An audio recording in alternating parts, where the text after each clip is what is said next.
1300 accompagnateurs rénov en mars 2025, à 2 mois après, à 3100. Après, il y a de la fraude. D'abord, évidemment, il y a des dossiers qui ne sont pas faits, les acomptes qui sont encaissés pour des travaux qui ne sont pas réalisés, ça on le voit, les audits qui sont également gonflés. Il faut augmenter très largement les contrôles, la formation, les sanctions. Alors oui, il y aura un Eldorado très certainement en Espagne, puisqu'ils ont copié le modèle français qu'on maîtrise tous ici. Aujourd'hui, j'ai le plaisir de recevoir Laurent Nataf, président et cofondateur d'Omelior. Omelior, c'est une société qui accompagne les pros de la rénovation sur la partie administratif et financement, et ils ont aussi leur propre boîte de rénovation. Avec Laurent, on est revenu déjà sur son parcours et surtout sur les sujets brûlants de cette année. Les problèmes de l'ANA, comment stopper les fraudes, quel avenir pour les pros de la réno, comment pivoter du résidentiel au tertiaire. Bref, vous l'avez compris, encore un podcast exceptionnel avec un des invités que j'ai vraiment le plus kiffé à avoir en face de moi. D'ailleurs, je le remercie encore d'être venu. N'oubliez pas de liker, commenter et de vous abonner à la chaîne, c'est le meilleur moyen de nous soutenir. Je vous laisse profiter de cette masterclass, c'est parti. Laurent Nataf, comment ça va? Ça va très bien et toi? Bah écoute, super, merci d'être avec nous. Avec grand plaisir. Merci d'avoir accepté l'invitation, super content de t'avoir sur le podcast. Et merci de m'avoir invité. Merci à toi. Je te propose de te présenter rapidement et après on revient sur ton parcours de A à Z pour voir justement comment est-ce que tu en es arrivé là. Je te laisse te présenter. Donc moi c'est Laurent Nataf, je suis le fondateur de Omelior. Donc Omelior qui est un acteur de la rénovation énergétique avec 2 grands cœurs de métier. Donc l'accompagnement des pros sur la partie valorisation des aides, financement, formation, etc. Et également une filiale qui est une société d'installation qui accompagne des particuliers dans leurs travaux de rénovation énergétique. Ok, très clair. Donc j'imagine que ça ne s'est pas fait du jour au lendemain, surtout d'avoir une boîte comme ça. Comment ça a commencé? Est-ce que dès le début, tu as commencé un peu dans le secteur énergétique ou pas du tout? Comment ça se passe? Alors moi, pas du tout. Je viens du monde de la communication, donc pas du tout dans le secteur de l'énergie. Pour être sincère avec toi, en fait, tout a commencé début 2017. J'ai lu un article sur la possibilité d'obtenir des LED gratuites. Ok. Et quand on me dit quelque chose est gratuit, j'ai voulu rentrer un petit peu plus dans le détail. Et là, j'ai découvert en fait le dispositif des certificats d'économie d'énergie que j'ai trouvé vraiment génial. Et j'ai arrêté tout ce que je faisais pour me lancer en fait dans les C2E. Donc au début, c'était les LED. Alors ça s'est arrêté très rapidement.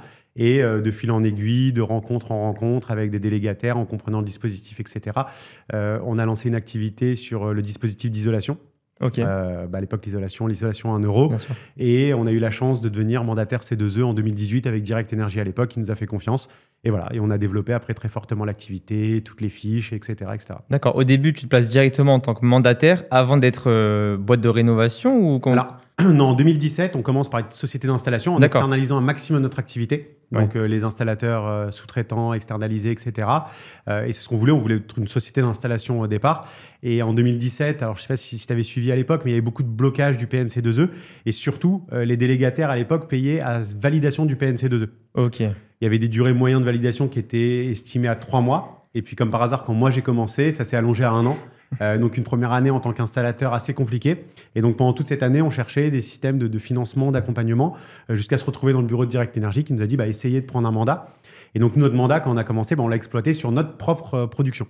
Ok. C'était un petit peu à part. Et puis après, évidemment, on a ouvert notre mandat à d'autres installateurs partenaires pour qui on s'est occupé de toute la partie réglementaire. D'accord. Et si tu veux expliquer un peu pour les gens aussi qui ne savent pas, donc Direct Énergie, ça s'est fait racheter après par Total, si je dis pas de bêtises. C'est quoi le deal en fait avec Direct Énergie? En fait, ils te passent des commandes de C2E. Tout simplement. Donc, on est mandataire C2E, donc on les représente au sein du PNC2E. Donc, c'est leur compte émis. Donc, on dépose sur leur compte à eux. Donc, on n'est pas délégataire. Mandataire, c'est juste qu'on les représente et on travaille en leur nom. Et en fait, ils te passent des commandes de C2E. Et après, à nous, dans notre réseau d'installateurs, en fait, d'aller sourcer en fait, du C2E auprès de nos installateurs partenaires. Ok. Alors, comment ça évolue? Donc, Omelior, comment ça se passe? Au début, ça marche directement plutôt bien. Est-ce que tu as des moments un peu où c'est un peu compliqué au début, puis ça part? Comment ça se passe? En fait, déjà, on a un secteur qui est pas un secteur de tout repos. Donc, on a vécu évidemment des hauts et des bas. Nous, en fait, on a commencé sur une mono-activité qui était l'isolation. Donc, quand on a lancé l'isolation, en plein boom de l'isolation, évidemment, on a eu une évolution qui a été constante jusqu'à la fin de la fiche. On avait de la demande de partenaires qui souhaitaient valoriser leur C2E chez nous. On avait énormément de demandes de clients particuliers pour faire leurs travaux. Donc, comme on était de deux côtés, ça se passait vraiment très bien. Et puis, en 2021, quand ils arrêtent la fiche, évidemment, c'est là où on commence à avoir des moments un petit peu plus difficiles. Et il faut savoir se réinventer. Savoir, en fait, savoir gérer d'autres fiches. Pour ça, il faut avoir d'autres compétences techniques aussi qu'on n'avait pas forcément en interne. Donc, à la fin de l'isolation 1 euro, on a pris en fait la décision déjà de changer de nom et c'est là où s'est créée la marque Omelior. D'accord. On a également pris la décision de s'ouvrir à tous les secteurs de la rénovation énergétique et pour ça, il a fallu rentrer des compétences en interne. Il a fallu en fait réinvestir dans le recrutement, dans des nouveaux locaux, une nouvelle image et des personnes qui s'y connaissent vraiment bien en C2E et aussi en technique puisque quand on valorise une fiche, évidemment, il faut la maîtriser parfaitement. Donc voilà, on a vécu des moments difficiles à ce moment-là parce qu'il a fallu se réinventer. Et puis après, après ces moments un petit peu difficiles, c'est reparti. Et puis là, on retourne dans un moment un peu plus compliqué avec tous les changements, évidemment, tous les changements réglementaires qu'on voit en ce moment. Bien sûr. Et ça, c'est un conseil que tu pourrais donner à ceux qui nous regardent aussi, c'est de ne pas baser son business ou sa boîte sur une seule fiche parce que le jour où elle s'arrête, on ne sait plus quoi faire, on doit repartir de zéro. Est-ce que c'est pas d'être quand même au moins diversifié sur plusieurs fiches ou même d'avoir aussi un côté où il n'y a pas de subvention, faire des travaux sur un certain type de travaux où il n'y a pas de subvention pour être sûr que un jour où une fiche s'arrête, on a quand même du business à côté? Exactement. En fait, il faut savoir évidemment diversifier son activité tout en la gardant assez agile en fait, pour profiter aussi des opportunités de marché. Et c'est toujours un petit peu difficile, c'est un peu un jeu d'équilibriste, puisque quand tu as une fiche qui arrive, qui est super rentable et que tout le monde a envie de faire, comme on le voit depuis de nombreuses années maintenant, on a envie de faire que ça, aller à fond dessus, et puis quand ça s'arrête, on se retrouve tous un petit peu embêtés. Donc il faut savoir en fait adresser ces fiches-là, ce qu'on appelle les fiches un peu opportunistes, il faut savoir le faire, évidemment bien le faire en respectant l'ensemble des différentes règles, et en parallèle, c'est évidemment toujours mieux d'avoir une activité beaucoup plus pérenne. Les activités plus pérennes, c'est là où il n'y a pas d'aide, très clairement. On fait un métier où on a la chance d'être aidé par des différents dispositifs, par MaPrimeRénov', par les C2E. Ça ne durera pas indéfiniment, alors que la rénovation énergétique, ça va durer dans le temps. Donc, il faut savoir en fait aussi s'adresser à des clients qui ont le droit à moins d'aide, savoir faire payer ses clients, c'est extrêmement important si on veut vraiment rester dans la durée. Mais oui, tu as complètement raison dans ce que tu dis. Bien sûr. Et justement, pour que les gens comprennent un peu qu'est-ce que ça représente Omelior actuellement, peut-être au niveau chiffre, je ne sais pas si tu communiques un peu sur le nombre de salariés, même chiffre d'affaires, je ne sais pas si tu communiques dessus, pour qu'on comprenne l'évolution, comment ça commence et comment est-ce qu'on est arrivé maintenant, au bout de combien d'années d'ailleurs, on est sur combien de temps de la création de Omelior? Alors, la société a été créée en 2013. Moi, je la rachète en 2017. C'est une petite société d'installation d'isolation. En fait, il y avait des agréments, des choses comme ça. C'est pour ça que je l'ai prise pour qu'elle ait, pour pas partir d'une feuille complètement blanche. En 2017, on a commencé à 2. Aujourd'hui, avec les services commerciaux avec qui on travaille, on a environ 80. Donc oui, c'est pas le même monde qu'avant, donc c'est d'autres types de gestion. Malheureusement, sur les chiffres d'affaires, on communique pas. Désolé. Mais voilà, ça a beaucoup évolué et aujourd'hui, une entreprise comme Omelior, évidemment, elle a différents services. Un service conformité qui est très important. Conformité C2E. On a également un service dédié à MaPrimeRénov' pour accompagner aussi nos pros sur la partie avance de prime de MaPrimeRénov'. On a une équipe marketing, une équipe juridique. Donc aujourd'hui, on est une entreprise, on s'est développé, on s'organise également, donc avec différents services, avec un comité de direction. Tout ça a pris du temps, c'est beaucoup d'investissement, beaucoup de temps. C'est peut-être ce qui a été le plus difficile, en fait, mettre en place des process, des véritables outils. Parce que quand on commence à 2, on travaille avec une feuille blanche, un crayon et on s'en sort. Et à 80, c'est plus pareil. Bien sûr. Et quand tu dis service juridique, donc c'est en interne ou ça propose aussi des services extérieurs pour d'autres boîtes? Comment ça se passe? Alors notre service juridique est vraiment un service juridique en interne sur toutes les problématiques d'une société, que ce soit des problèmes corporate, mais également les problèmes liés à la réglementation de notre métier. Donc non, ça c'est vraiment pour de l'interne. On n'accompagne pas encore les pros, même si la volonté en fait d'Omelior, c'est de pouvoir accompagner au mieux les professionnels de la rénovation énergétique. Donc on a commencé avec du C2E et l'idée c'est de développer un maximum de services dans les prochaines années pour accompagner au mieux les pros, parce que le métier est assez compliqué comme ça. Bien sûr. Nous, ce qu'on souhaite leur demander, c'est un peu notre credo, c'est de leur dire, en fait, on vous demande de faire des chantiers, de bien le faire, c'est déjà assez prenant, mais sur tout le reste, en fait, on est censé pouvoir vous accompagner. Et qu'est-ce qui a fait, selon toi, alors, le fait que tu as réussi à développer ton activité? Est-ce que c'est le fait, justement, comme tu as dit, d'être agile sur plusieurs fiches? Est-ce que c'est ton développement commercial? On sait que tu m'as dit qu'au début, c'était un peu dans le marketing. Comment est-ce que tu as fait pour développer Omelior? C'est quoi un peu la recette magique que tu as eue pour développer ta boîte? On a eu la chance déjà d'être soutenu par Direct Energy qui nous a proposé ce mandat, qui nous a fait confiance. Alors après, il a fallu évidemment garder cette confiance en travaillant dans les règles. Et après, le but, c'est toujours en fait d'être toujours droit dans ce que tu fais. C'est-à-dire que je sais que les entreprises qui viennent valoriser les C2E chez nous viennent parce que généralement, elles sont plutôt en confiance. Elles savent qu'on va en fait assumer jusqu'au bout l'accompagnement qu'on leur propose. Donc pour moi, c'est très très important déjà de respecter sa parole, de respecter ses contrats et de bien accompagner ses pros. Et les pros ont ce besoin. Ils ont ce besoin en fait, de se sentir accompagnés, de se sentir soutenus. Et ce qui nous a permis aussi d'avoir un discours cohérent vis-à-vis de nos professionnels partenaires, c'est toujours aussi d'avoir Omelior Habitat, qui est notre société d'installation. C'est-à-dire qu'on connaît l'ensemble des problématiques des professionnels partenaires d'Omelior. On sait ce qui est compliqué, on connaît les relations qu'ils peuvent avoir avec des sous-traitants, avec des distributeurs de matériel. Et le fait de parler le même langage qu'eux également leur permet d'être rassurés par notre travail. Mais voilà, le but, clairement, c'est de les respecter, de les accompagner et de les amener en fait vraiment là où on le souhaite, c'est-à-dire jusqu'au respect total de la fiche qu'on va traiter. Ok, et alors tu as dit que tu ne parles pas de chiffre d'affaires, il n'y a pas de souci sur ça, mais juste pour comprendre sur les revenus de Omelior, est-ce que c'est plus la partie travaux qui ramène plus de chiffre d'affaires ou plutôt celle mandataire, etc. au niveau des... C'est la partie service, c'est vraiment le vaisseau amiral de la société, ça représente entre 75 et 80% du chiffre d'affaires. D'accord. Et le reste, c'est la partie travaux. Chez nous, Omelior Habitat, donc la société de travaux, on l'appelle le lab. Ça nous permet en fait de tester les offres avant de les proposer à nos pros. Oui. Typiquement, on va bientôt proposer l'avance de prime pour ma prime rénov.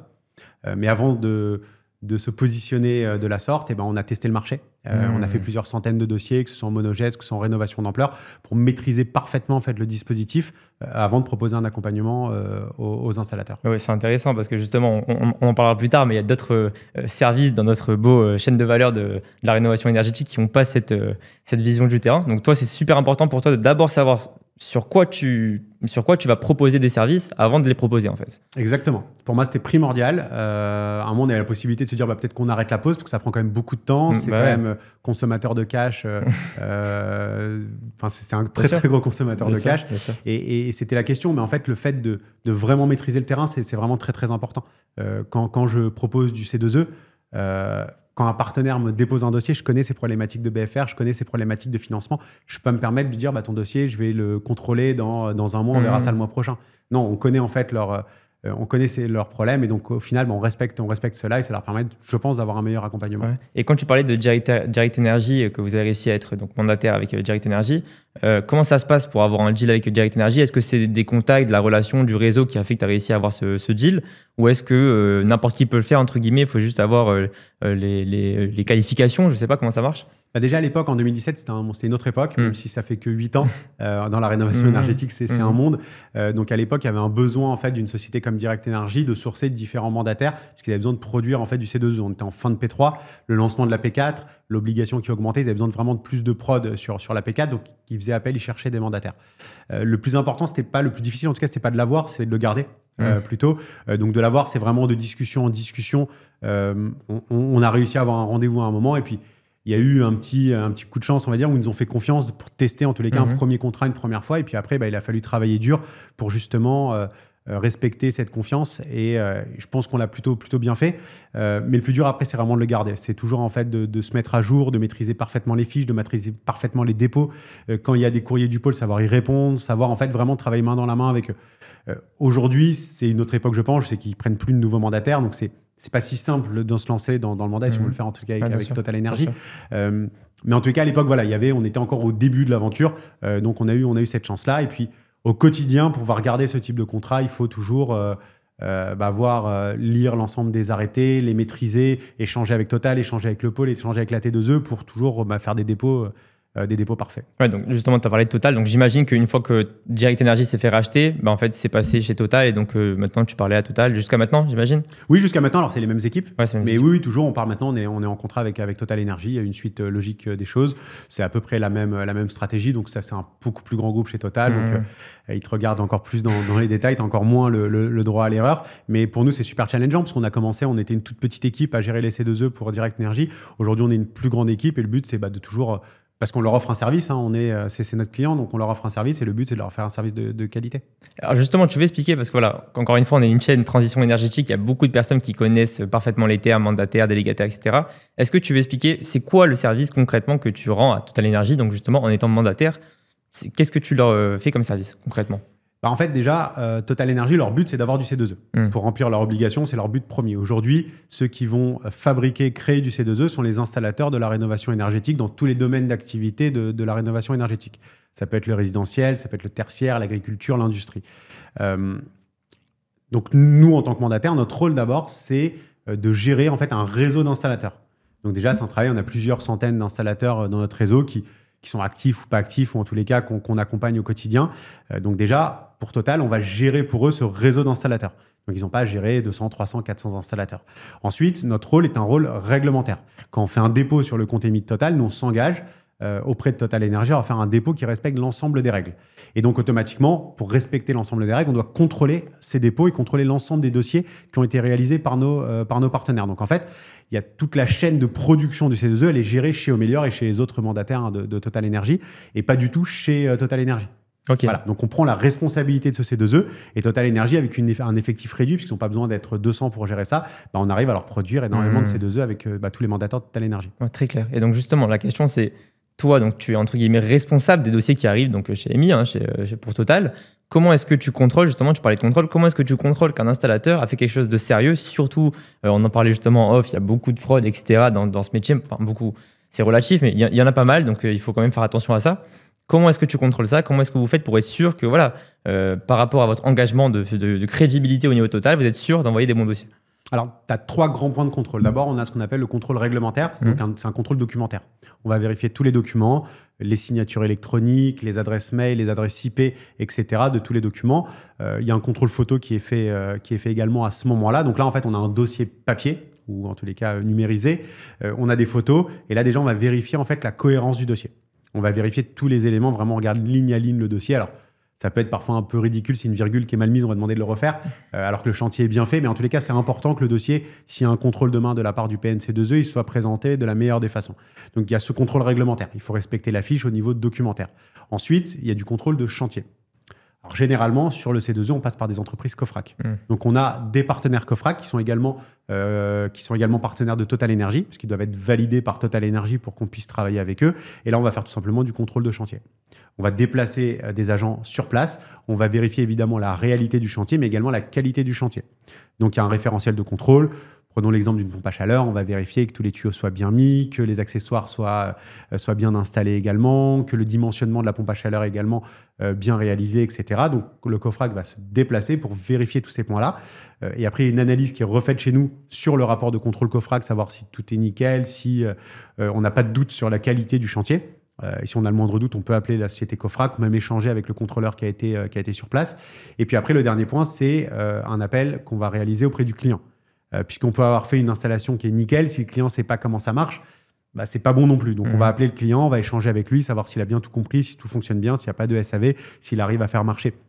Notamment quand c'est une pompe à chaleur, il y a des réglages, c'est de l'électronique, donc c'est normal. Donc voilà, ça c'est tous nos points de contrôle. Et en fonction de tous ces points de contrôle, si les 3 reviennent conformes chez nous, à ce moment-là, le dossier peut être validé. Ouais. Et le COFRAC, pour comprendre, c'est vous, chez Omelior, qui l'envoyez chez le client ou c'est la boîte de rénovation qui envoie son propre COFRAC avec qui elle travaille? Alors ça dépend des fiches. S'il y a un COFRAC qui est systématique, qui est demandé par la réglementation, à ce moment-là, l'installateur peut faire la demande au COFRAC, sachant que c'est toujours des contrats tripartites entre Total Energy, Omelior et l'installateur. Ok. Parce que j'imagine qu'il y a aussi cette crainte que la boîte de rénovation envoie un COFRAC avec, parce que ça existe malheureusement, que des COFRAC qui sont un peu arrangeants entre boîtes de rénovation. Vous, j'imagine que vous avez des COFRAC avec qui vous êtes sûr que voilà, vous savez qu'ils sont de confiance, etc. Comment ça marche pour empêcher justement ce fait que des COFRAC puissent arranger d'autres boîtes de rénovation? Alors plusieurs choses. La première, c'est que déjà, les COFRAC avec lesquels nous travaillons sont validés par Total Energy. Ça, c'est vraiment le premier point. Ensuite, on échange avec eux au quotidien. Donc, on est avec des gens en qui on a confiance, évidemment. Alors oui, ils peuvent tricher, mais il y a quand même plusieurs étapes de validation d'un rapport COFRAC. Donc, il faudrait que toute la chaîne soit vérolée, ce qui est rarement le cas, en tous les cas avec les entreprises avec qui nous travaillons. Et on échange avec eux au quotidien. Et après, il y a une analyse du COFRAC. C'est-à-dire qu'on a des photos qu'on arrive à vérifier également. Donc, il peut peut-être avoir des petites erreurs qui vont se glisser, mais il ne peut rien avoir de grave. Donc après, il y a évidemment une confiance à avoir, mais dans toute la chaîne de contrôle qu'on va avoir, honnêtement, c'est assez compliqué d'avoir en fait des chantiers non faits ou mal faits qui vont se glisser avec un COFRAC satisfaisant. Ok, justement, vu qu'on est dans le sujet un peu, on va parler un peu de l'actualité. Donc justement, on a beaucoup de problèmes en ce moment avec justement l'ANA typiquement qui est en train d'arrêter MaPrimeRénov'. La raison, si je dis pas de bêtises, c'est fraude. C'est pas un problème de budget, etc. C'est trop de fraude. On essaye de réduire un peu le nombre de fraudes, etc. Trouver d'autres solutions. C'est quoi un peu ta vision un peu de ce qui se passe en ce moment? Et justement, j'ai eu une personne, moi, à ta place, je sais pas si tu connais, c'est Nicolas Pereira, directeur général de General Energy, qui m'avait dit que lui, il pense que si on prend les 10 gros acteurs, pas forcément les 10 plus gros, mais 10 gros acteurs du secteur de la transition énergétique, qu'on les assoit dans un bureau, on va trouver des solutions concrètes sur comment est-ce qu'on arrête justement, ou en tout cas on trouve des solutions, même si ce sera jamais parfait, mais en tout cas des solutions pour arrêter ça. Toi, c'est quoi ta vision un peu sur ça? Comment est-ce qu'on pourrait faire pour empêcher ces fraudes? Déjà, je suis d'accord avec lui. Ok. Si on se mettait tous dans un bureau, on trouverait des solutions, puisqu'on connaît, je pense, tous tellement Bien sûr. par cœur le secteur qu'on aurait des solutions, ça sans aucun doute. Alors, si l'ANA, déjà, ils ont fait un stop, c'est pour moi pour deux raisons. La première, c'est qu'il y a trop de dossiers. Ok. Et aujourd'hui, le traitement n'est pas uniforme entre les DDT. Ça, pour moi, c'est le premier point. Il n'y a pas assez de personnel, en tout cas, pour traiter tous ces dossiers-là. Et je pense que les règles en fait, d'analyse des dossiers ne sont pas assez claires et ne sont pas assez uniformes. Après, il y a de la fraude. Il y a beaucoup de fraude. Ça, on est totalement d'accord. Je ne peux pas connaître en fait, quel pourcentage de fraude dans le nombre des dossiers. Après, qu'est-ce qu'on appelle fraude réellement? Il y a plein de points. D'abord, évidemment, il y a des dossiers qui ne sont pas faits, les acomptes qui sont encaissés pour des travaux qui ne sont pas réalisés. Ça, on le voit. Les audits qui sont également gonflés. Ça veut dire quoi? C'est-à-dire qu'à partir du moment où on a ce type de fraude, évidemment, si on veut que ça fonctionne, il faut augmenter le niveau de contrôle. Ce qui fonctionnait, et moi, c'est un petit peu ce qui m'avait surpris dans les changements de 2024, c'est que la rénovation globale, on l'a passé du C2E à l'ANA. Le C2E, c'est qui? Ce sont des entreprises comme Omelior, sont des délégataires également. Il ne faut pas oublier que nous, en tout cas, je parle en mon nom, on a un contrat avec Total Energy qui nous impose en fait de respecter la fiche pour en fait valoriser les C2E. Nous, on a une responsabilité, à partir du moment où le C2E est valide, on a une responsabilité pendant 9 ans du C2E. C'est-à-dire qu'on a une responsabilité vis-à-vis de Total. C'est-à-dire qu'on traite un dossier, qu'on valorise un dossier, on ne prend aucun risque. Moi, je suis gérant de la société, j'ai un risque personnel dessus. Donc, en fait, quand on a valorisé les dossiers, on a fait très attention. On a valorisé plusieurs milliers de dossiers en rénovation globale. Je ne pense pas qu'il y ait un seul dossier qui n'ait pas été installé ou je ne pense pas qu'il y ait un seul dossier qui ait été mal fait. Évidemment qu'il y a peut-être des SAV, il y a peut-être des problèmes de travaux, mais en tous les cas, ça a été suivi. Il y a 2 coffrats qui ont été faits. Il y a eu un vrai travail de fond qui a été réalisé sur des moyennes de dossiers à 29 000 €, donc pas énorme non plus. On a fait vraiment des travaux intéressants entre sauts de 2 et 3 classes pour chacun. Donc, je pense des bons travaux. Quand on est passé à l'ANA, on a demandé à l'ANA de gérer tout ce flux-là. Mais clairement, l'ANA était sous-dimensionnée en termes de personnel pour pouvoir gérer ces flux. Et en plus de ça, on remet ça sur de l'argent public, alors qu'on a des problèmes de budget du gouvernement, alors qu'avant, sur le C2E, on était sur de l'argent privé. Donc clairement, en fait, pour moi, il y a eu un bug à ce moment-là de se dire, c'est peut-être bien d'utiliser l'ANA. On a décidé d'utiliser des accompagnateurs Rénov pour contrôler tout ça, mais un accompagnateur Rénov, c'est une société privée. Alors, il y en a, la plupart sont extrêmement sérieux, mais c'est assez facile en fait de frauder et de demander à un accompagnateur Rénov. Là, je regardais un chiffre la semaine dernière. On est passé de 1300 accompagnateurs Rénov en mars 2025 à 2 mois après, je crois fin mai 2025, 2 mois ou 2 mois et demi après, à 3100. C'est énorme. C'est énorme, en 2 mois. On a fait x3 en 2 mois, alors que depuis 1 an et demi, on avait que 1300. Donc, c'est quelque chose, moi, personnellement, qui me fait peur. Donc, clairement, j'arrive pas à comprendre en fait quelle est la stratégie du gouvernement là-dedans. Donc là, les annonces, c'est de dire que la part C2E dans les primes de l'ANA va réaugmenter à 60% pour utiliser l'argent des C2E. Très bien et très bonne idée. Et je la suis parce que ça permet d'avoir une vision plus long terme sur, en tous les cas, les dispositifs d'aide. Mais qui va traiter nos dossiers? Qui va les contrôler? Et qui va en fait être garant de ce contrôle-là? Les accompagnateurs Rénov, ça, j'en suis pas sûr. L'ANA travaille avec Bureau Veritas. Bon, c'est un petit peu compliqué en ce moment. Il n'y a plus de contrôle qui est fait par Bureau Veritas. Donc, clairement, qui va être le garant de ces chantiers? Est-ce que c'est les DDT dans chaque département? Mais c'est compliqué puisqu'ils ne sont pas beaucoup. Hein. Parfois, on parle des départements. Ils sont 2 ou 3 pour des milliers de dossiers. C'est compliqué. Donc, en fait, c'est ce qui nous manque aujourd'hui. Moi, je pense qu'il faut, en fait, augmenter les sanctions pour ceux qui fraudent, que ce soit les mandataires, que ce soit les MAR. Il faut former également les MAR. C'est-à-dire qu'aujourd'hui, 3300 MAR, c'est bien, mais est-ce qu'ils ont été assez formés? Moi, je pense qu'ils doivent suivre vraiment une formation et ils doivent avoir vraiment également un risque sur leur structure si toutefois un dossier est mal fait. Ça va être très important. Il y a une sanction qui doit arriver derrière. Après, des solutions, on en a plein. Mais est-ce qu'on est écouté? Malheureusement, c'est pas trop le cas en ce moment. C'est le but du podcast, justement. c'est faire écouter un peu. Mais justement, ce que tu disais, on en parlait justement en off, donc on va en parler un peu, c'est que effectivement, on voit dans d'autres pays que, en fait, pour qu'il n'y ait pas de fraude, pas que dans les énergies, dans n'importe quel secteur, en fait, il faut juste que les punitions soient plus fortes. Et si les punitions soient plus fortes, parce qu'il y a des personnes qui fraudent en se disant, bon, au pire des cas, je dis une bêtise, je prends 5 ans de prison, ça va. Vu ce que j'aurais gagné, le potentiel risque est rentable. C'est fou quand même. Alors que dans des pays, le potentiel risque, c'est limite perpétuité. Donc forcément, il n'y a aucun gain dans cette histoire. Donc, en fait, c'est juste améliorer les sanctions, améliorer les punitions pour les personnes qui fraudent. Et finalement, c'est déjà je pense quelque chose qui améliorerait énormément, qui réduirait le nombre de fraudes. Alors oui, il faut augmenter les sanctions. Il faut surtout après les appliquer et les faire respecter, parce que il y a aussi ça. Il faut également augmenter les contrôles. moi, aujourd'hui, dans ma position, je sais reconnaître un dossier frauduleux facilement. C'est ce qu'on fait depuis 8 ans. Je sais reconnaître un dossier frauduleux, je sais où chercher. Est-ce que Alana, ils le savent? Je ne suis pas forcément sûr. Est-ce qu'ils connaissent aussi bien le terrain que nous?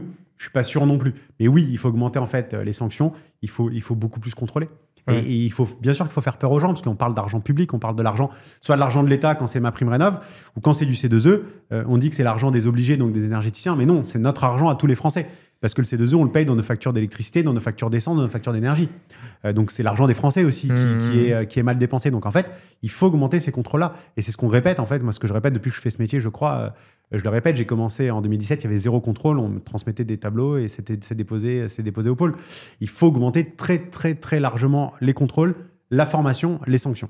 Ouais, et avec ça, on va avoir un secteur qui va avoir un peu plus dans le long terme. Mais en fait, c'est un problème qu'on voit beaucoup en France, parce que là, on parle beaucoup des fraudes à la rénovation énergétique, mais il y a la fraude aux caisses d'allocation familiale, la fraude aux retraites, la fraude aux cartes vitales. Enfin, il y en a beaucoup. On est un pays où il y a beaucoup d'aides, très sociales. Donc automatiquement, ça représente des milliards, ça représente des milliards. Ça représente des milliards, bien sûr. Évidemment. Après, là, la rénovation énergétique, c'est quelque chose de nouveau. Je pense qu'ils ont envie de faire quelque chose de bien aussi. C'est un sujet social qui est très important en France. Tout le monde a envie que ça se passe bien. Mais voilà, il y a des personnes malheureusement qui décident autrement pour nous et qui font bloquer le secteur alors que tout le monde a envie de bien faire. Bien sûr, bien sûr. Et tu en parlais justement tout à l'heure, et c'est d'ailleurs des informations que j'ai eues, je ne sais pas si toi aussi, mais que pour la P6, donc justement, voilà, bascule, l'ANA, on va leur laisser très peu de dossiers à gérer, de ce que j'ai compris, et ça va être beaucoup plus C2E, avec aussi beaucoup de fiches dans le B2B. Donc on voit l'arrivée un peu de fiches. C'est pas encore officiel, hein, mais j'ai des informations de rénovation globale des bâtiments tertiaires. Tout à fait. Qu'est-ce que tu penses de ça? Est-ce que vous, un peu chez Omelior, vous ressentez aussi ce pivot un peu des professionnels des énergies vers le B2B, vers tout ce qui est tertiaire industriel? Alors oui, depuis 1 an maintenant, on le ressent très largement, puisqu'avant on faisait que du résidentiel. Aujourd'hui, le résidentiel ne représente qu'une petite part de notre production. Moi, ce que j'entends de mon côté, c'est que l'ANA va continuer à gérer le résidentiel avec du budget C2E. Donc ça, ils veulent garder la main dessus, et que le C2E va servir oui, au tertiaire, à l'agriculture, au transport, etc. Donc tant mieux déjà. Si on a de nouvelles fiches, c'est bien, ça va booster en fait le secteur. Et les professionnels aujourd'hui, eux, ils ont besoin de savoir où ils vont. Donc, en fait, ils vont aller là où le dispositif d'accompagnement va être pour eux le plus facile à gérer, sur lequel ils vont prendre le moins de risques. Donc, automatiquement, le C2E, parce que pourquoi sur le C2E, on les accompagne? Sur le C2E, on leur dit exactement quoi faire pour que leur dossier soit conforme. Alors, quand tu montes un dossier de rénovation d'ampleur à l'ANA, il n'y a personne pour te dire quoi faire et pour te donner un délai en fait, de traitement de ton dossier. Donc, c'est des bonnes choses. Hein. De toute façon, il faut rénover toute la France. Donc, il faut rénover aussi le tertiaire et c'est super. Mais ce qu'on demande aussi, c'est que, évidemment, s'ils nous laissent la main sur le C2E, très bien et ça se passera super bien. Mais le résidentiel, c'est quand même quelque chose de très important. Moi, ça me tient à cœur, le résidentiel, puisqu'on parle... la plupart des gens qui t'appellent pour faire des travaux, c'est des gens qui sont en grande précarité financière. Et donc, automatiquement, une grande précarité énergétique. Et on se retrouve avec des gens qui payent des factures de chauffage extrêmement cher et qui n'ont plus les moyens de les payer. Donc, c'est des gens qui ne chauffent pas. C'est des gens qui ont des maisons qui prennent l'humidité et c'est ces gens-là, en fait, qu'il faut traiter en priorité. Ceux qui n'ont pas d'argent et qui ont des logements qui sont limite insalubres. C'est ce qu'on leur demande de traiter. Sauf qu'aujourd'hui, c'est là où on nous bloque le plus, puisqu'on entend qu'apparemment, ils veulent baisser les primes, qu'il faut obligatoirement, en fait, que le particulier paye un reste à charge. Mais quelqu'un qui est au RSA, malheureusement, il chauffe pas, il n'a pas le droit, enfin, il a le droit aux aides, mais il n'aura pas de quoi payer 4, 5, 6, 7 000 euros pour payer son reste à charge. Donc voilà, c'est sur ça, en fait, on voudrait vraiment pouvoir se concentrer, trouver des solutions pour accompagner efficacement ces gens-là. Et puis après, surtout, qu'on ait un dispositif qui dure dans le temps. Bien sûr, mais justement, ce que tu disais par rapport aux ménages modestes, très précaires, etc., j'avais vu une proposition, je ne sais plus qui l'avait fait sur les réseaux, mais de laisser l'ANA gérer justement que les dossiers précaires, très précaires, et laisser le reste par les C2E, etc., parce que finalement, c'est ça que l'ANA devrait gérer, finalement, c'est que les dossiers très précaires, à la limite. Je ne sais pas ce que tu en penses de ça. En fait, tout dépend de quelle façon ils vont gérer. Parce qu'aujourd'hui, on nous a dit l'ANA va gérer, mais en réalité, c'est le MAR qui gère. En fait, le point central de tout ça, c'est l'accompagnateur rénov. Mais en fait, moi qui travaille avec plein d'accompagnateurs rénov, il y en a plein qui font tous les efforts nécessaires, qui se forment, qui essaient de tout faire en fait, pour que leur dossier passe. Mais même eux, ils ne savent pas trop où ils vont. Et aujourd'hui, 2000 accompagnateurs rénov en plus en 2 mois. Bon, est-ce que en fait, tous ces accompagnateurs rénov-là sont bien formés? Est-ce qu'ils sont vraiment... ils sont prêts à accompagner, en fait, à travailler avec l'ANA et à accompagner, en fait, les particuliers là-dedans. Honnêtement, j'en ai pas l'impression. Même si on en voit de plus en plus qui investissent, qui se forment, qui font vraiment les efforts nécessaires, j'arrive pas à comprendre, en fait, comment ça va réellement se passer là-dessus. Après, ce qui est sûr, c'est qu'on est un secteur qui va durer encore très longtemps, il y aura encore des aides, mais on aimerait bien que pour une fois, que les changements s'arrêtent, que le stop and go s'arrête, puisque nous, on investit beaucoup dans des outils, on investit dans du recrutement, on investit dans plein de choses. Et voilà, là, on était en train de créer une plateforme de financement MaPrimeRénov qui nous coûte super cher, avec une connexion à notre CRM, un truc vraiment bien, où les pros vont pouvoir se connecter en ligne, demander leurs avances de primes. Enfin, franchement, c'est génial. Et c'est beaucoup, beaucoup d'argent, c'est du recrutement, c'est des équipes tech, etc. Et puis on t'annonce comme ça que ça va s'arrêter pendant 3 mois. Incroyable. Donc au final, ils te mettent de côté un projet qui t'a coûté vraiment beaucoup d'argent. Donc, bien sûr. Voilà, c'est ça aujourd'hui le plus compliqué en tous les cas, c'est ça pour nous. Et là, ça vous pose des problèmes à vous, donc à Omelior, qui, voilà, entre guillemets, je pense que ça va, niveau financier, ça marche. Il y a quand même des personnes qui, là, avec ces nouvelles-là, vont devoir mettre la clé sous la porte. Je ne sais pas si ça fait partie de tes clients, peut-être de personnes avec qui vous travaillez, de personnes avec qui vous gérez les dossiers C2E ou quoi.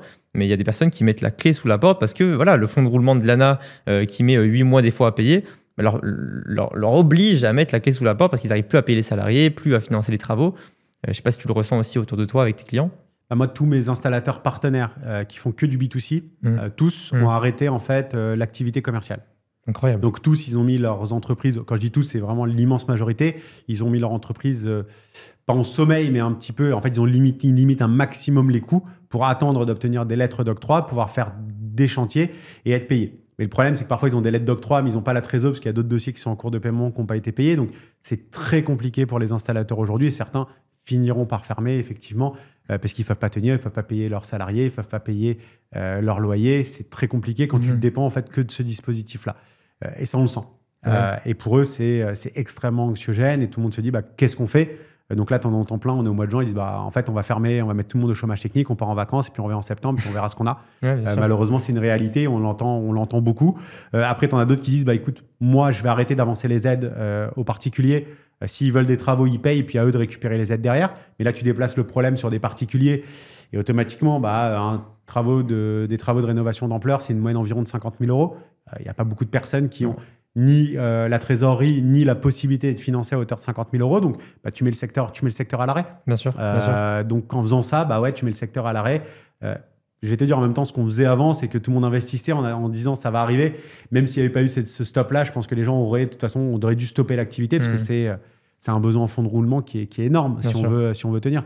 Nous, aujourd'hui, les dossiers qui sont traités à l'ANA sur Omelior Habitat en rénovation d'ampleur, on est sur des dossiers du mois d'octobre, voire début novembre. Incroyable. Et on est au mois de juin. Incroyable. Et il faut le supporter, le BFR, il faut avancer beaucoup d'argent. Tu as du marketing, tu as l'acquisition client, tu as ton service commercial, tu as tes visites techniques, tu as les audits énergétiques, tu as quand même bien sûr. Beaucoup de choses à financer. Ouais, c'est très compliqué, très compliqué. Et justement, il y a d'autres personnes aussi qui, donc, on en parlait tout à l'heure, qui me contactent, même à moi, qui me disent Yaniv, qu'est-ce que tu en penses si je fais un pivot donc, dans le tertiaire ? Et en fait, le problème, et justement, toi, tu as la réalité terrain, donc tu me diras aussi ce que tu en penses, mais c'est que c'est un autre métier, mais c'est vraiment un autre métier. C'est-à-dire une boîte qui, marchait bien dans la rénovation globale, rénovation d'ampleur. Maintenant, s'ils veulent faire un pivot dans le tertiaire, c'est pas comme un pivot sur 2 fiches en résidentiel. Là, on parle vraiment d'un autre métier, une autre approche commerciale, et c'est pas si facile. Donc, c'est compliqué aussi de conseiller ces boîtes-là et de leur dire allez dans le tertiaire ou dans l'industriel, peu importe, tout ce qui est B2B, parce que c'est vraiment un marché complètement différent. Je sais pas ce que tu en penses de ça. Oui, c'est pas le même client en face, c'est pas les mêmes enjeux, c'est pas les mêmes budgets, c'est pas les mêmes travaux. Donc oui, c'est pour moi totalement un autre métier. D'ailleurs, nous, on valorise les fiches, mais on n'en fait pas en interne, puisqu'on n'a pas, je pense, les compétences pour en fait proposer un service de qualité. Après, on a la chance dans notre secteur d'activité d'avoir des entrepreneurs qui sont extrêmement agiles, qui savent se former à quelque chose de nouveau.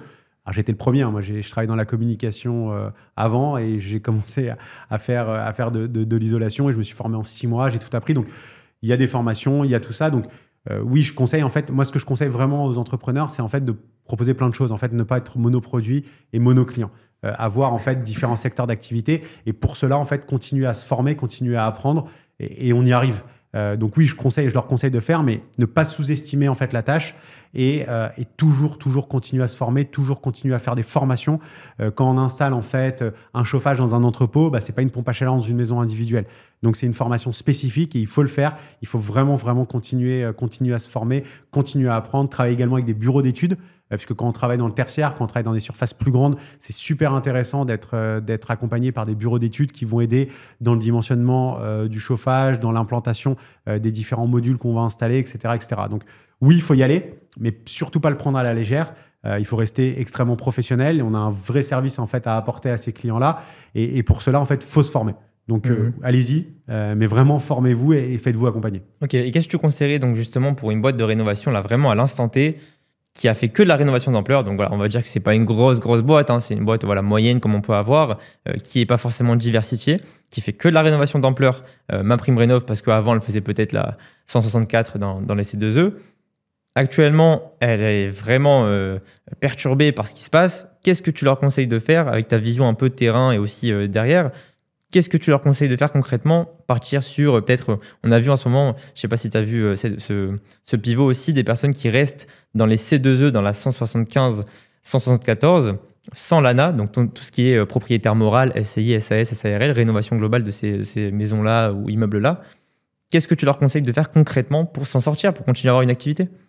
Alors là, tu as rebondi sur quelque chose de très bien, puisqu'en fait, là, on a eu une bonne annonce cette semaine et ça faisait longtemps. Bien sûr. Donc, on a 2 fiches qui avaient été créées donc, le 1er janvier 2024, qui étaient utilisées par l'ANA pour créer du C2E dans la rénovation d'ampleur, qui sont les fiches BAR TH 174 et 175. Donc, c'est une rénovation d'ampleur pour un appartement ou une maison individuelle. Mais l'ANA est réservée donc, aux propriétaires occupants. Ces fiches-là, on peut travailler avec des personnes morales, on peut travailler sur des résidences secondaires, mais également sur des biens qui sont en location. Et il ne faut pas l'oublier, enfin on a quand même dans notre actualité pas mal de bonnes nouvelles, c'est que depuis le 1er janvier 2025, on a l'interdiction de location des logements G. Donc moi ce que je conseillerais à tous ces gens-là, c'est en fait de se spécialiser sur des propriétaires bailleurs pour justement leur permettre de ne pas avoir de blocage, parce qu'en 2028 ce sera le logement F, et de pouvoir en fait faire des travaux de rénovation énergétique pour continuer à louer leurs biens. Et pour moi aujourd'hui c'est un axe de travail qui va fonctionner puisqu'on parle de millions de logements, que ce soit des appartements ou des maisons individuelles, et c'est ce que je leur conseillerais de faire. Pourquoi? Parce que déjà c'est du C2E, donc on sait exactement où on va, et c'est beaucoup plus facile à traiter. Nous c'est ce qu'on lance chez Homelior également, on a beaucoup de demandes, c'est beaucoup plus simple, beaucoup plus lisible. Il y a toujours du reste à charge à payer, mais un propriétaire qui a son locataire, il a peur de plus toucher son loyer, donc il est en capacité en fait de se faire financer. Il est en capacité d'investir un peu d'argent pour son logement et pour justement pouvoir en fait le remettre dans les standards actuels. Donc aujourd'hui, si on a aujourd'hui un installateur qui est spécialisé sur du résidentiel et qui a envie de continuer dans cette voie-là et qui va avoir beaucoup plus de visibilité, c'est ce que je lui conseillerais de faire. Je lui conseillerais vraiment de s'adresser à des propriétaires bailleurs, de s'adresser à des propriétaires en résidence secondaire, même s'il y en a beaucoup moins, et en fait créer des packages de travaux pour justement améliorer la note énergétique des biens qui sont en location. Ok, alors moi j'ai pas cette réalité du terrain dans le sens rénovation, j'ai jamais eu de boîte de rénovation, etc. Actuellement cette fiche-là, donc qu'on vient de parler, qui a été bonifiée, donc je crois en x2, donc sur l'ANA, elle est intéressante à quel point? C'est-à-dire on peut limite prendre en charge quasiment la totalité des travaux. Comment ça se passe au niveau de la marge que ça laisse? Non. On ne peut pas prendre en charge, on ne peut pas prendre en charge tous les travaux, c'est quasiment impossible, puisque la prime maximum, en fait, c'est en fonction du saut de classe. Et évidemment, le maximum, c'est le saut de 4 classes et en fonction de la surface du logement.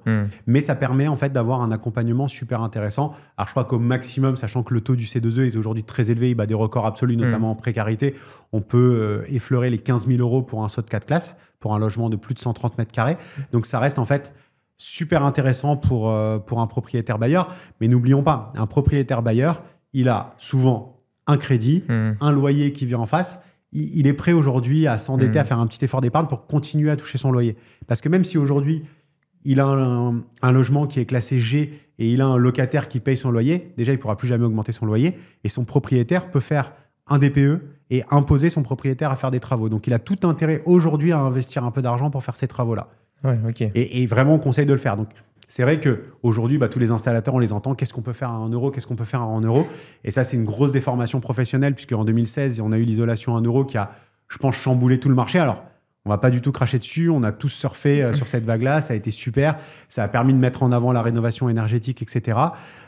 Moi, je suis totalement pour. Si on contrôle ce type d'opération, peut-être plus que les autres, mais en tous les cas, ce qui est sûr, c'est que le gouvernement et les différents pouvoirs publics n'en veulent plus. Et il faut savoir, en fait, vraiment sortir de ce 1 euro. Il faut l'oublier. S'il y en a qui vient demain, tant mieux, et ça très bien. Mais ce n'est pas une fin en soi, en fait, le 1 euro. Donc, en fait, les gens, aujourd'hui, sont prêts à payer. Aujourd'hui, tu es propriétaire d'un appartement, tu as un locataire, l'appartement, il est en G, et ton locataire te dit, il va falloir faire des travaux, sinon, moi, je peux t'imposer de les faire. Tu les fais. Et si en plus je te dis, tu peux avoir jusqu'à 15 000 € d'accompagnement pour les faire, c'est ultra positif. C'est vraiment ultra positif. Donc aujourd'hui, il y a Il y a des banques qui permettent de faire du financement sur 2 ans, 3 ans, 5 ans. On parle de travaux ou pas forcément des gros travaux, on peut faire qu'un saut de 2 classes aussi. Donc, il y a pas mal de choses à faire. Mais il faut en fait se dire que le 1 euro, parfois, quand il est là, c'est super, mais c'est pas notre métier. On va pas le faire pendant 20 ans. Il faut que les gens puissent payer. Et aujourd'hui, un propriétaire, tous les propriétaires d'appartements, ils font des travaux quand un locataire y part, ils refont les peintures, ils font tout ça. Là, on leur demande de faire de la rénovation énergétique, ça va durer 20 ans. Et je pense qu'il y a vraiment de quoi faire. Ouais, tu penses pas qu'ils ont créé un faux marché, un peu avec ce 1 euro, ce qui s'est passé? Bien sûr. Évidemment, bien sûr qu'ils ont créé un faux marché. Mais après, ça a permis de créer du C2E pour les obliger, ça a permis de booster aussi tout ça. C'est super. Ouais, bien sûr. Franchement, c'est très bien. Et surtout pour des gens qui ont des revenus très faibles. Moi, limite, je militerais pour qu'on ait en fait un statut de super modeste. Il y a le très modeste, qu'on aille encore plus loin pour vraiment les gens qui gagnent très très peu d'argent, pour eux leur permettre en fait ce 1 euro, parce qu'il y a vraiment des gens qui n'ont pas accès. Et ces gens-là qu'il faut cibler, c'est ce que je te disais tout à l'heure. Mais en tous les cas, c'est pas une fin en soi, le 1 euro. Le 1 euro, en fait, ça doit être ciblé sur les personnes qui sont au RSA, qui ont vraiment très très peu de revenus, ou qui ont un très grand foyer avec beaucoup d'enfants, où il n'y a qu'une seule personne qui travaille avec un petit salaire. Donc il faut vraiment l'adapter à ces gens-là. Mais en attendant, en tous les cas, le 1 euro... Bien sûr. Ouais, ça a été une bulle à un moment, mais c'est pas ça qui va faire forcément toute la rénovation énergétique. Les gens vont payer, et c'est aussi bien qu'ils payent. Tu sais, chez nous, moi je regardais les clients, on va dire les meilleurs clients qu'on a, c'est ceux qui ont un reste à charge. Les clients en euros, c'est les clients les plus embêtants du monde. Ils répondent plus parce que finalement ils ont rien payé, ils sont pas engagés déjà aussi. Ils sont pas engagés, ils répondent pas forcément bien au téléphone. Combien de visites techniques on a fait dans le passé? Je te parle surtout à l'époque de l'isolation où tu arrives et les combles elles sont super bien isolées, et puis le mec te dit ouais mais comme c'est 1 euro je vais en mettre plein. Et on les a vécus. Le client qui a un reste à charge sur l'isolation, on avait à peu près 30% de nos clients qui avaient un reste à charge. Là, par contre, les éléments qu'ils te donnent au téléphone, le fait de répondre, etc., ils sont au taquet. Ils ont envie de faire un beau projet. Quand c'est 1 euro, oui, je peux comprendre. Mais il faut l'adapter aux gens vraiment qui ne peuvent pas se permettre le reste à charge. Ça, vraiment, je pense que c'est super important que quelqu'un qui gagne, qui est au RSA, lui, puisse bénéficier vraiment d'un accompagnement à 100%. Et après, pour le coup, alors ce côté-là du métier, je le connais plutôt, c'est le côté marketing. Et je peux comprendre que voilà, quand on a une boîte depuis 5-6 ans, qu'on a connu le 1 euro, etc., et qu'on a formé notre équipe commerciale à ce 1 euro, c'est vrai que c'est rien à voir de vendre du 1 euro, parce que c'est même pas vendre, c'est gratuit, vendre du 1 euro ou commencer à parler en reste à charge, en financement à des clients. L'interlocuteur est différent, la manière de présenter l'offre, c'est différent. Donc je peux comprendre aussi que les personnes, c'est compliqué pour eux de faire ce switch dans leur mindset un peu d'entrepreneur et de patron de boîte, de se dire maintenant on va proposer du financement parce que sur le long terme, et ça il n'y a pas de doute, c'est ça qui va vous faire durer, c'est d'avoir cette capacité de proposer des financements, des restes à charge. C'est vrai que c'est compliqué de faire le switch. Alors, est-ce que c'est compliqué parce que c'est réellement compliqué de vendre ça, ou est-ce que c'est le switch qui est compliqué parce qu'on s'est trop mal habitué? Moi, je crois que c'est plutôt ça. Puisqu'il n'y a aucun métier dans le monde où on vend des choses à 1 euro. Ça n'existe pas. C'est quelque chose qui est assez extraordinaire, ça n'existe pas. Donc, je pense que c'est dans notre tête, en fait. C'est de se dire, en fait, il va falloir vendre. Moi, je vais te donner une petite anecdote que j'avais eue, et j'étais le premier qui a été un peu vérolé par ça. En 2021, quand on a arrêté l'isolation, alors nous, c'est vrai qu'on faisait beaucoup de classiques avec du reste à charge. On a toujours voulu, on n'a jamais jeté les leads sur les gens qui avaient les revenus plus élevés. On a toujours fait du reste à charge sur ces leads-là. Ça a toujours très bien marché. Alors, c'était des plus petits montants qu'une rénovation d'ampleur. Mais en tout cas, quand ça s'est arrêté, qu'on a dû arrêter, on s'est mis à faire de l'ITE. Mais l'ITE, à l'époque, tu pouvais avoir jusqu'à 10 000 euros, grosso modo, d'aide entre le C2E et ma prime rénov. Tu es sur des dossiers à 17 000, 18 000 euros. Et à 10 000 euros d'aide, c'est un grand précaire. Et donc, moi, je disais à mes équipes commerciales, je dis, mais c'est impossible, comment on va faire pour avoir des restes à charge de 7, 8, 9 000 euros. Et en fait, tous les jours, ils en vendaient. Et tous les jours, les gens, même des grands précaires, avaient la trésorerie pour. Pourquoi? Parce que c'était quelque chose dont ils avaient réellement besoin. Quand tu proposais une isolation à 1 euro à quelqu'un qui n'avait pas besoin, il disait oui, on va le faire parce que c'est gratuit. Mais en fait, quand tu proposes un produit dont ils ont réellement besoin, que tu communiques sur le fait qu'il y a un reste à charge, parce que c'est ce qu'on faisait, en fait, la personne en face de toi, elle est prête à payer. Évidemment que si tu dis c'est du 1 euro, mais après il va payer, il va pas t'écouter. Mais si tu expliques que c'est payant, que c'est normal que ce soit payant, pour lui, en fait, le 1 euro, c'est pas censé forcément exister, tu vois. Donc, en fait, je me rendais compte, tous les jours, je voyais en fait les virements qu'on recevait sur le compte de clients qui payaient 8 000, 9 000, 12 000. Et en fait, les clients, ils trouvaient ça normal de payer. Et ils étaient super contents même d'avoir 10 000 euros de réduction grâce aux aides. Alors, on leur faisait leur façade. C'est vrai que ça transforme la maison, que ça se voit tout de suite. Mais en fait, c'est quelque chose qui n'était pas du tout compliqué à faire. Donc, en fait, je pense que ce 1 euro, oui, il a vérolé un petit peu un moment le marché. Il a été nécessaire, évidemment. Mais sur des grosses opérations, c'est logique en fait que quelqu'un paye. Et voilà, et j'insiste dessus, parce que si je pouvais en parler devant les pouvoirs publics, je le dirais, c'est que le 1 euro doit exister pour des revenus encore plus faibles. Et ça, pour moi, ça serait normal. Et c'est ce qu'il faudrait avoir. Mais après, aujourd'hui, un commercial qui se dit commercial, il doit savoir vendre du reste à charge. Bien sûr, complètement. Si demain, je viens chez toi et je te dis, je te refais la peinture tout ton appartement, tu vas pas t'attendre à payer 1 euro. C'est normal que tu demandes en fait un paiement. Donc en fait, il faut retourner vers ça et puis il faut aussi intéresser les gens aux travaux qu'ils vont faire. C'est important. Bien sûr. Et comment tu expliques, justement, en question bête, mais comment tu expliques que c'est souvent les produits qui sont pas le plus utiles pour le ménage de manière générale par rapport à leur confort, mais aussi au niveau de leur performance énergétique, qui sont les plus mises en valeur? Parce que finalement, voilà, l'ITE, c'est ultra demandé. Si je dis pas de bêtises, jusqu'à maintenant, il n'y a pas... Alors oui, on peut l'inclure dans une rénovation d'ampleur, etc. Il n'y a pas un moyen de vraiment financer ça bien pour des ménages modestes, etc., précaires, etc. Pourquoi est-ce que c'est rarement des produits vraiment super intéressants qui sont mis en valeur? Déjà, en fait, tu as, dès qu'un dispositif est sorti, et c'est la problématique qu'on a eue, à chaque fois qu'il y a un dispositif qui sort, tu as des gens qui en profitent. Ouais. Et les pouvoirs publics n'ont jamais su adresser, en fait, les vraies problématiques qu'on va avoir. J'ai un exemple très simple, l'ITE, moi qui est mon produit préféré. Sur l'ITE, à un moment, ils avaient sorti donc, la fiche BAREN 102, qui était une fiche donc, mur, intérieur ou extérieur, donc c'était isolation des murs, sans trop de règles, etc. Et on pouvait obtenir, donc ils prenaient ma prime rénov, ils prenaient le C2E, ça faisait des primes qui étaient énormes, mais on leur donnait pas de règles. Donc qu'est-ce qu'ils faisaient ces gens-là? Ils mettaient du polystyrène sur les murs et puis ils partaient. Ils refermaient pas de crépi, ils ont mis des maisons dans des états. D'ailleurs, nous, on a aidé pas mal de propriétaires de maisons gratuitement, parce que à un moment, en fait, j'ai eu un jour une dame au téléphone, sa maison était remplie de champignons, elle avait un bébé, elle pouvait plus dormir chez elle, elle dormait chez la voisine. Donc, on avait pris, nous, en charge pas mal de maisons, en tous les cas, pour aider certaines personnes. C'était on s'est donné un peu ce rôle-là. Et en fait, les gens en profitent à chaque fois. Et je pense que c'est beaucoup dû à cela. Je pense, en fait, qu'il y a un problème, en fait, d'information auprès des clients et il y a un problème aussi d'accompagnement vis-à-vis des professionnels. Aujourd'hui, moi, je trouve des choses qui sont illogiques. On va subventionner, avec de l'ANA et du C2E, l'installation d'une pompe à chaleur sans vérifier que la maison est une passoire thermique ou pas. Moi, demain, tu m'amènes une maison, et ça arrive chez nous tous les jours, quelqu'un qui nous appelle pour installer une pompe à chaleur et on se rend compte que sa maison n'est pas du tout isolée, que ce soit au niveau des combles, des murs, des fenêtres, on va jamais lui installer de pompe à chaleur. Jamais. Parce que ce qui va se passer dans 6 mois, il va m'appeler, il va me dire pourquoi j'ai 1 000 euros par mois d'électricité. Et ça serait logique. Bien sûr. Mais si sa maison, elle n'est pas isolée. Mais pourtant, on donne quand même la subvention sans vérifier ces points-là. Donc, je pense que c'est tout l'écosystème, en fait, qui est à revoir là-dessus. On a un outil, alors qu'il faut améliorer, mais qui nous permet quand même d'avoir des idées, c'est le DPE. Donc, on part toujours de ça. Et pour moi, le DPE, pour obtenir des aides, devrait devenir... Il faut qu'il devienne obligatoire, parce qu'il faut connaître toujours l'état initial de la maison. Et après, en fait, adapter les offres aussi en fonction de chacune des maisons. Mais oui, l'ITE, alors il y a quand même 10 000 euros d'aide, c'est quand même pas mal. Il y en avait plus avant, mais ils ont changé un peu la fiche. Mais c'est dû clairement, quand il y avait trop d'aide, automatiquement, tu as beaucoup de boîtes qui ont fait n'importe quoi. Bien sûr, bien sûr. Et alors, on a parlé justement du fait que voilà, les boîtes de rénovation commencent à soit vouloir faire des pivots dans le tertiaire, soit essayer de trouver d'autres fiches, etc. Il y a aussi un phénomène qu'on voit beaucoup, mais d'ailleurs, je ne sais pas si tu as vu le podcast que j'ai pu faire à Madrid, donc avec l'Espagne. On voit beaucoup de personnes, et ça, c'est ce qui me fait le plus rire. Yaniv, qu'est-ce que tu en penses? Est-ce que je ferme tout ce que j'ai en France et je pars en Espagne? Donc j'imagine que tu as dû entendre parler un peu de ce qui se passe là-bas. C'est quoi ta vision un peu sur le côté espagnol de la rénovation et les conseils que tu donnes un peu à ceux qui aimeraient, pourquoi pas, se mettre là-bas? Alors, leur dire pars tout de suite, ferme tout ici, va en Espagne, à part si tu veux aller en vacances, non. Je ne conseille pas du tout ça. Non, il ne faut pas y aller la tête la première. Nous, on n'a pas encore du tout mis un pied en Espagne. On attend que ça avance. On est sur un marché qui ressemble au marché français d'il y a une dizaine d'années ou un peu plus.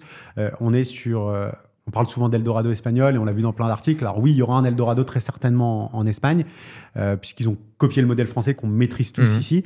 Mais ça va prendre du temps. Mais c'est un marché qui a besoin en fait de trouver une certaine maturité, de comprendre ce qui se passe aussi.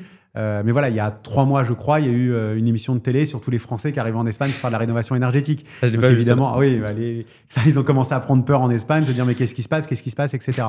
Et je comprends qu'ils prennent peur. Maintenant, moi, j'ai beaucoup de gens autour de moi qui sont allés là-bas. J'ai beaucoup de gens autour de moi qui ont investi beaucoup d'argent avec plein de bonnes intentions, qui ont ouvert des entrepôts, qui sont associés avec des Espagnols pour avoir une vraie présence locale avec des équipes espagnoles, etc. Donc, qui ont voulu faire les choses bien, mais qui aujourd'hui sont un petit peu déçus parce que clairement, Personne ne sait exactement comment ça fonctionne. On entend tous les bruits. Pour moi, le secteur, il n'est pas encore mature. Donc oui, il faut regarder l'Espagne.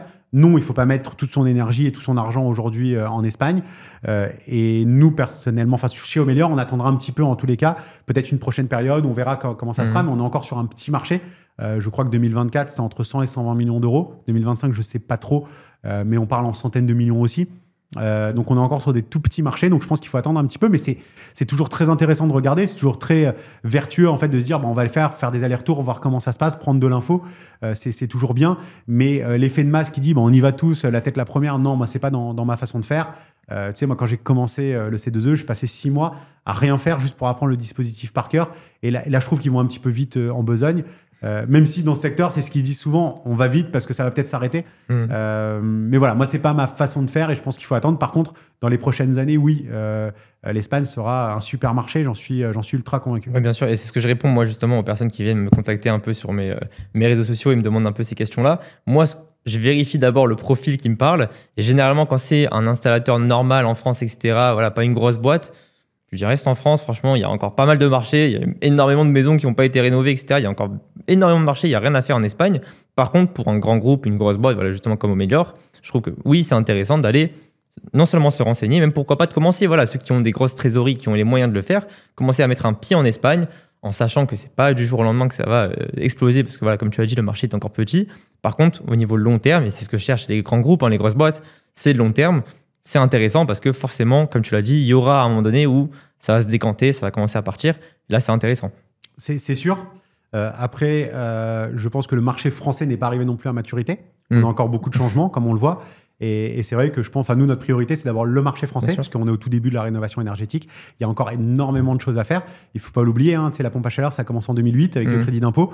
Ceux qui ont installé des pompes à chaleur en 2008, va falloir les changer. Et en fait, on va arriver dans un marché où les gens qui ont installé ces 15 dernières années, il y a 15 ans, une pompe à chaleur, il va falloir la changer aussi. L'isolation, pareil, il faudra la remettre au goût du jour. Donc en fait, on est sur un marché qui est encore en plein déploiement. Donc nous, la priorité, c'est vraiment le marché français. Et je pense qu'on ira en Espagne plutôt en temps 2, quand nos concurrents seront déjà en place et qui vont nous donner les bonnes informations pour y aller. Bien sûr, et conclusion, il y a largement à faire en France. Il y a vraiment encore... Et voilà, parce qu'en vrai, c'est intéressant ce que tu dis, parce qu'il y a beaucoup de personnes qui ont une vision assez fermée et qui ont l'impression que justement, tu vas leur dire, voilà, la rénovation en France, ah, mais ça fait longtemps. Ouais, mais en fait, un marché... C'est 20 ans, ça fait quand même pas 20 ans. Ça fait que 2008, ça a commencé à peu près. Le premier crédit d'impôt, c'est 2008 et tu as 30 millions de logements en France, entre les appartements et les maisons. Et en fait, pour un marché, c'est rien. Même pas 20 ans, c'est rien. Il y a encore largement de quoi faire. Il y a énormément, comme tu l'as dit, de maisons qui n'ont pas été rénovées. Donc, rester en France, il y a encore largement de quoi faire. Il y a de quoi faire, mais par contre, il faut garder cette idée que ça se professionnalise. C'est-à-dire que le côté très opportuniste d'il y a 10 ans, où en fait, c'était facile de faire de la rénovation énergétique sans trop de structure, en allant tout droit, tête baissée, en gagnant de l'argent facilement, oui, ça a existé. Et non, ça n'existera plus pour moi. En fait, on va augmenter les contrôles, on va augmenter en fait... toute la difficulté d'accès à ce marché, ça j'en suis convaincu, donc automatiquement ça va faire baisser les marges, ça va nécessiter aux installateurs d'avoir plus de personnel aussi pour pouvoir adresser complètement le marché, donc il va se professionnaliser. Alors après c'est quelque chose que je vois au sein de nos partenaires, la plupart de nos partenaires c'est ce qu'ils font depuis de nombreuses années, ils se professionnalisent, ils montent en compétences, ils se forment, ils recrutent des gens qui connaissent le secteur, d'ailleurs on le voit maintenant sur le marché du recrutement, il y a de plus en plus de professionnels de la rénovation énergétique sur la partie réglementaire, donc ils commencent à avoir un écosystème qui se met en place, donc oui ça sera de plus en plus dur. Moi j'aime bien la difficulté et surtout ce qu'on demande c'est que ça va être dur mais avec plus de contrôle pour en fait voir sur le plus long terme le secteur. Donc ceux qui sont prêts en fait à faire ces efforts là, ceux qui sont prêts à s'organiser, à se structurer, à investir dans leur société, à eux oui, restez en France, continuez, les efforts que vous faites aujourd'hui ils seront payants, c'est sûr et certain. Il y a encore un marché qui est énorme évidemment, on a beaucoup fait les maisons, il y aura les appartements, il y a dans le tertiaire, les hôtels, les bureaux, il y a énormément de choses à faire. Et voilà, ça, j'y crois énormément. Pour moi, c'est le tout début. Et pour ceux qui cherchent vraiment la facilité, je pense que c'est un secteur qui deviendra de plus en plus compliqué pour eux. C'est sûr. Ceux qui sont arrivés en disant, là, en Espagne, ça va être très facile, ils reviennent tous aujourd'hui en disant, non, on n'a pas réussi, on n'a pas été payé, on ne sait pas trop, etc. Donc voilà, il faut juste se préparer à s'organiser, à se structurer, à monter en compétences. Ouais, donc c'est plutôt positif pour la suite du marché, en fait. Si ça se professionnalise, finalement, on va avoir un marché de plus en plus sain. J'ai l'impression qu'on se dirige finalement sur ça. Je l'espère, mais ça fait longtemps qu'on l'attend. Et c'est vrai qu'on attend en fait de ces promesses, de quand l'État nous fait ces promesses-là, que vraiment ils jouent le jeu. On a commencé par en parler. Il faut qu'il y ait des sanctions exemplaires. Ceux qui détournent de l'argent de l'ANA et qui font pas les chantiers, il faut qu'il y ait des sanctions exemplaires. Les auditeurs qui gonflent les audits, il faut qu'il y ait des sanctions exemplaires. Ils peuvent pas en fait avoir ça. Il faut augmenter aussi la difficulté d'accès au fait d'être auditeur, peut-être augmenter que ce soit plus difficile. L'examen pour devenir auditeur, il faut que ce soit peut-être plus difficile. Il faut également augmenter la partie contrôle. Donc pareil, les sociétés COFRAC, il faut encore plus les faire monter en compétences. Il faut qu'il y en ait plus. Il faut encore plus les contrôler aussi. Donc je pense que si on arrive à tout ça, oui, le marché après, on va voir sur le plus long terme, il va être beaucoup plus pérenne. Et là, on va avoir des vrais acteurs qui vont être beaucoup plus sereins dans leur travail. Alors pas forcément des très gros, mais le marché n'est pas fait par les très gros, il est fait aussi par les plus petits. Tu sais, en ce moment, là, Omelior participe en octobre au salon Renodays, qui est le grand salon de la rénovation énergétique. Et dans préparation de ce salon, et depuis le début de l'année, il y a le Rénotour. Donc, toutes les 15 jours ou 3 semaines, on fait une ville de France, on fait des conférences et on rencontre les professionnels du secteur, la FFB, Calibat, tout dans la zone. Donc là, j'ai eu la chance de faire 5-6 villes déjà. Je serai à Marseille ce jeudi pour la dernière conférence de l'année. Et en fait, j'ai accès au tissu économique de la rénovation énergétique de chaque région. Et en fait, ils ont tous les mêmes problématiques. Et même les acteurs qui sont là de père en fils depuis 30 ans, qui sont lancés dans la rénovation énergétique, ils n'en peuvent plus parce qu'ils essaient de recruter pour monter en compétences. Et même eux qui ont une empreinte très, très locale, et ils sont complètement perdus. Il y a beaucoup d'acteurs qui ont des gros problèmes de paiement, qui ont vraiment des gros soucis. Ils vivent les mêmes problèmes qu'on vit à Paris. Et eux, ils demandent que justement cette montée en compétences-là. Ils ont joué le jeu, ils ont recruté des gens. Et je pense que ces gens-là, en fait, il faut pouvoir en fait les récompenser, il faut pouvoir les accompagner parce que c'est eux qui feront la rénovation énergétique de demain, c'est sûr et certain. Et alors, c'est quoi ta vision un peu sur Omelior? C'est quoi le futur? Est-ce que tu arrives à te projeter avec ce métier qui est très changeant? Est-ce que tu arrives à voir, alors tu parles pas encore une fois de chiffres, mais est-ce que tu arrives quand même à imaginer en 2026 on fera tant et en 2027 on fera tant, ou c'est compliqué au niveau de cette visibilité que tu peux avoir et aussi au niveau du marché? Comment est-ce que tu te rediriges? C'est quoi un peu ta vision sur Omelior? Nous, on a une roadmap. On a une roadmap stratégique et financière avec un BP au milieu. Clairement, quand tu as une société dans un secteur classique, tu le revois tous les 6 mois. Nous, on le revoit tous les mois. Mais c'est pas grave, c'est le jeu. Par contre, comment je le vois? Je le vois déjà, il faut se diversifier et il faut pour ça adresser tous les secteurs de la rénovation énergétique. Donc ça, c'est l'enjeu premier d'Omelior. Proposer différentes offres. Donc là, on va officialiser l'avance de prime MaPrimeRénov'. On a officialisé déjà, mais on en aura d'autres ce mois-ci, des nouvelles fiches C2E, tertiaire, agriculture, pas mal dans l'industrie également. Donc l'idée, c'est qu'on arrive à se spécialiser. Donc on est en phase de recrutement d'ingénieurs C2E spécialisés dans le tertiaire. Donc tout ça va te permettre d'avoir de moins vivre un peu l'effet stop and go. Tu as un dispositif qui s'arrête, c'est pas très grave, tu en as 10 autres qui tournent. Donc ça, c'est un peu le but premier. Après, Omelior, c'est quoi son but réel et qu'est-ce qui a changé en fait nous ces dernières années et le regard qu'on a aujourd'hui sur la rénovation énergétique?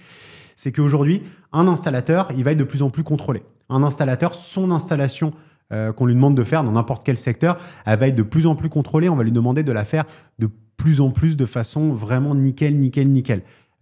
Sur une pompe à chaleur, en 2008, quand on installait une pompe à chaleur, personne ne vérifiait s'il y avait le ballon tampon, il avait assez de contenance, s'il y avait le pot à bout, s'il y avait le disconnecteur, s'il y avait tout ça.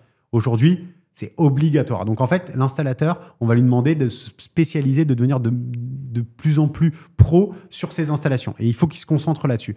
Et nous, Omelior, ce qu'on veut faire, c'est l'accompagner sur tout le reste. Et c'est là où on doit intervenir. Toute la partie réglementaire, accompagnement sur les aides, financement, etc. C'est là où nous, on doit intervenir pour les pros, pour eux, leur laisser en fait tout le temps de faire ce qu'ils doivent faire, c'est-à-dire des installations qui doivent être faites dans les règles de l'art. Et même plus que dans les règles de l'art, il faut que ça soit nickel puisqu'ils bénéficient d'aides publiques ou d'aides privées des C2E. Et comme ils bénéficient de ces aides, il faut que leurs installations soient parfaites. Okay. Voilà. Et ça, on le voit. Je vais donner une autre petite anecdote que j'aime bien. J'ai l'un de mes meilleurs amis qui a acheté une maison de campagne il y a 4 ans, je crois, 3-4 ans, à 1 heure de Paris. Et il m'a dit, est-ce que tu peux m'installer la pompe à chaleur? Donc, il avait une vieille chaudière fuel avec des radiateurs en fonte, 170 mètres carrés ou 200 mètres carrés, je crois. Et je lui ai dit, écoute, t'es mon ami, j'aime pas faire des travaux pour mes amis. J'ai regardé avec lui, je vois que sur France Rénov', il y avait donc un poseur RGE Calipac dans son village, vraiment dans son village, une boîte couverte depuis 35 ans. Je lui ai dit, écoute, va voir ce mec-là, il est à côté de chez toi, il va te faire l'entretien, c'est une boîte qui a 35 ans. Moi, je te gère les aides, etc. Mais voilà, c'est toujours bien que tu aies un mec à côté de chez toi, et puis au moins, comme ça, s'il y a le moins de problèmes, on ne se dispute pas. Il fait son installation avec ce mec-là, donc ils font du chauffage de père en fils depuis 35 ans. Et quand il a fini, je suis parti voir, moi, l'installation, parce que pour pour lui faire les aides. En plus, on lui a fait un coffre-rack, etc. Et là, je me rends compte en fait que son installation a été ni faite ni à faire. Pas de calorifugage sur les tuyaux, il manquait la moitié des accessoires, les tuyaux n'étaient pas droits, pas bien fixés, le réglage mal fait, et en fait, et puis la pompe à chaleur mal dimensionnée. Et en fait, je me suis rendu compte très clairement que c'est pas l'installateur, il n'a pas voulu mal faire, hein, mais en fait, il n'a pas été assez formé, il a juste passé son calipac. Et en fait, c'est quelqu'un qui est complètement en dehors du réseau de la rénovation énergétique. D'ailleurs, il ne connaissait même pas le C2E. Ah ouais. C'est moi qui l'ai fait, j'ai fait un contrat avec lui. D'ailleurs, il a fait une seule pompe à chaleur avec nous. Ça ne l'intéressait pas, ni le C2E, ni ma prime rénov, ni rien. Et en fait, je me suis rendu compte que nous, qui faisons en fait, de l'accompagnement avec les aides, on était tellement en fait, contrôlés, on a dû monter en compétences. Et même moi, en fait, qui ne fais pas d'installation, je ne sais pas installer une pompe à chaleur, juste en voyant son installation, je savais qu'elle n'était pas aux normes. Et en fait, je me rends compte que ces dispositifs d'aide permettent aussi cette montée en compétences des installateurs. Et quand je vois les installations, la qualité des installations qu'on fait aujourd'hui par rapport à ce qui est fait sur un marché très local, pas tous les installateurs évidemment, mais en tout cas sur des installateurs qui n'ont pas été assez formés, je me rends compte qu'on a passé une vraie étape. Aujourd'hui, quand on fait une installation, la qualité, en fait, elle est géniale. Moi, je vois les installations qu'on fait, honnêtement, j'en suis vraiment fier. On fait des super installations. Et d'ailleurs, tous les pros qui travaillent avec Homeler font des super installations, vraiment des installations de très grande qualité. Et il ne faut pas l'oublier, sur une installation de pompe à chaleur, tu as 1 000 € d'accessoires. Et aujourd'hui, à une époque, il y en a qui disaient, bon, on ne les met pas, c'est pas très grave, au pire, il y aura un SAV dans quelques temps, et puis il fera son entretien. Aujourd'hui, s'ils ne les mettent pas, il n'y a pas d'aide. Donc, ils sont obligés de le faire, et le fait de les avoir obligés de le faire, ils font des installations de meilleure qualité. Et aujourd'hui, voilà, c'est ce qu'on souhaite. C'est qu'on veut que les pros, ils se spécialisent là-dessus, ils fassent des installations de la meilleure qualité possible, et que derrière, Homeler puisse accompagner son réseau de professionnels sur toutes leurs autres problématiques. Et quand je dis tout, il faut qu'on puisse intervenir partout. Donc, nous, nos prévisions 2026-2027, c'est ouvrir un maximum de services et d'accompagnement aux professionnels de la rénovation énergétique, en gardant un pied sur le terrain avec Homeler Habitat, en maîtrisant toujours ce marché-là et en testant le marché avec Homeler Habitat. Et voilà, et puis permettre en fait grâce à cela, grâce à cet accompagnement, de massifier en fait la rénovation énergétique. Et avec un peu de chance, si un jour les autorités ont envie de travailler avec nous, pouvoir en fait être une sorte de tiers de confiance, ou en tous les cas de tiers d'information pour expliquer aux différents pouvoirs publics, voilà l'état du marché. Voilà comment ça se passe réellement sur le terrain pour pouvoir améliorer les process sur les différents dispositifs d'aide. Très clair, très clair. Je te le souhaite en tout cas sur cet avenir. Et je pense qu'on a fait le tour un peu sur tout ce qui est rénovation, sur l'actualité et sur Homeler. Juste avant de finir, une petite question un peu, parce que voilà, tu es un acteur de la transition énergétique, mais avant tout, tu es un entrepreneur, il faut se le dire. C'est quoi un peu ta vision un peu de l'entrepreneuriat? Comment est-ce que tu as su que tu allais devenir entrepreneur? Parce que tu as racheté donc une boîte de rénovation, si j'ai bien compris. Et après, donc, tu as créé Homeler. C'est quoi un peu les qualités que tu as eu besoin pour justement un peu réussir dans ce parcours entrepreneurial, et les conseils que tu donnerais à un entrepreneur, peu importe le domaine, qui veut se lancer un peu et essayer de réussir? Moi, dans mon cas, alors je vais te répondre des réponses qu'on doit te donner souvent et assez bateau, mais clairement, pour moi, en fait, ce qui a fait la différence à la création d'Homeler, ça a été vraiment la prise de risque. Déjà, avant toute chose, quand tu montes ta structure, moi, quand j'ai créé ma société, j'avais divorcé, je venais de me remarier, j'étais papa d'une petite fille, beau-père d'une petite fille également, donc avec beaucoup de responsabilités sur le dos. Et à un moment, quand tu veux lancer ta boîte, tu te dis, je suis obligé de prendre un risque, et tu mets ta famille en risque, tu mets ton entourage en risque aussi. J'ai emprunté beaucoup d'argent. En perso, donc j'ai dû rembourser, que tu dois rembourser à la fin, même si ton projet ne fonctionne pas. J'ai également dû travailler plus que entendable, puisque c'était du lundi au dimanche, de 8h à minuit. Et ça a duré 1 an et demi, 2 ans, à ce rythme-là, surtout au début, parce que c'est au début qu'il faut plus travailler. Et puis, je suis resté surtout très buté sur mon idée. Et je savais où je voulais aller, et j'avais confiance en moi pour y arriver. Et en fait, je suis resté dans mon mood en me disant, voilà, je vais me mettre en risque. Par contre, j'ai pas le choix de me rater. Et je sais où je veux aller. J'ai préparé mon travail, j'ai pris le temps en amont. Et quand je suis rentré dedans, en fait, j'ai gardé toujours le cap sans m'arrêter. Et après, quand tu es prêt en fait, à prendre ce risque-là, quand tu es sûr de toi, que tu as bien étudié ton projet, que tu es sûr de toi, après, ce qui reste, c'est le travail. Alors évidemment, tu as toujours une part de chance, parce que le fait de se retrouver avec Direct Energy qui te fasse confiance, tu as évidemment une part de chance, mais ça fait partie en fait de tout ce que tu as donné avant. C'est-à-dire que la chance, elle se provoque aussi, tu vois. Donc en fait, ce que je dis à tout le monde, c'est évidemment, ayez confiance en vous, et surtout en fait, gardez toujours le cap. Gardez toujours le cap et ne lâchez jamais prise, parce qu'en fait, un projet entrepreneurial, c'est des moments de très très très grande difficulté, puisque moi, dans mon histoire, quand j'ai emprunté beaucoup d'argent pour lancer ma boîte et que mes premiers dépôts C2E ont été bloqués au pôle, je pensais être payé au bout de 3 mois et qu'on m'a dit non, tes dépôts ont été rejetés par le pôle. je peux dire que là, tu as envie juste de t'enfermer dans ta chambre dans le noir et de plus jamais en sortir et tu sais pas comment tu vas faire. Mais en fait, le but, c'est de jamais lâcher, en fait. C'est de jamais lâcher. Et c'est ça, un entrepreneur, en fait. Au final, c'est lui qui se met en risque. C'est lui qui doit être le moteur, en fait, de sa boîte. Et en fait, toujours garder ce truc-là et toujours avoir confiance en soi, en fait. Toujours. Et voilà. Et après, le meilleur entrepreneur qui arrive à suivre ces règles-là, c'est celui qui va le plus travailler. Celui qui va le plus travailler et surtout toujours se remettre en question, c'est super important. On n'est jamais arrivé, en fait. Bien sûr. On n'est jamais arrivé. Tu te remets en question tous les jours. En tant que chef d'entreprise, quand tu diriges tes équipes, tous les jours, c'est une remise en question. Tous les jours, tu te refais le film de ta journée. Qu'est-ce que j'ai bien fait? Qu'est-ce que j'ai mal fait? Qu'est-ce que je peux améliorer? Et voilà, c'est un travail au quotidien. Et voilà. Et après, tu as ton cerveau qui est en ébullition le matin, le midi, le soir, la nuit, quand tu dors. Moi, je rêve rénovation énergétique. et voilà, c'est tout ça. Et au final, quand tu as lancé ton truc, se dire, t'es jamais arrivé. En fait, t'y es jamais. Le jour où je pense, je sais pas si un jour j'arriverai là où je veux vraiment aller pour toujours avoir quelque chose à atteindre. Et c'est vrai qu'on n'en a pas parlé juste avant de finir. Vous avez levé des fonds chez Omélior? Je sais pas si tu communiques. Non. Vous scrapez à 100%. Ouais, on détient le capital avec mon associé. Donc, on est 2 associés. On détient le capital à 100%. Okay. Ça a été une volonté aussi depuis le début. D'investir en fonds propres sur notre développement. Alors, il y en a qui me disent qu'on est fou, qu'on aurait pu lever des fonds, etc. Mais on a toujours voulu garder cette liberté pour faire ce qu'on voulait. Ça ne veut pas dire qu'on n'est pas fermé un jour à le faire. Mais pour l'instant, en tous les cas, on a gardé notre entière liberté pour amener la société où on a envie. Ça fait partie de nos idées d'entrepreneurs. Et voilà, après les prochaines années, nous dirons comment ça évolue. Mais en tout cas, pour l'instant, on garde ce cap-là. Super. Franchement, bravo pour ton parcours parce que c'est très inspirant. Et merci beaucoup. Bravo. Petit instant promo avant de finir aussi l'interview. Voilà, il y a beaucoup de personnes de la transition énergétique qui nous regardent. Si tu veux dire un peu ce que vous faites et surtout, on mettra les liens en description évidemment de ton site, etc. Tu me diras quoi mettre.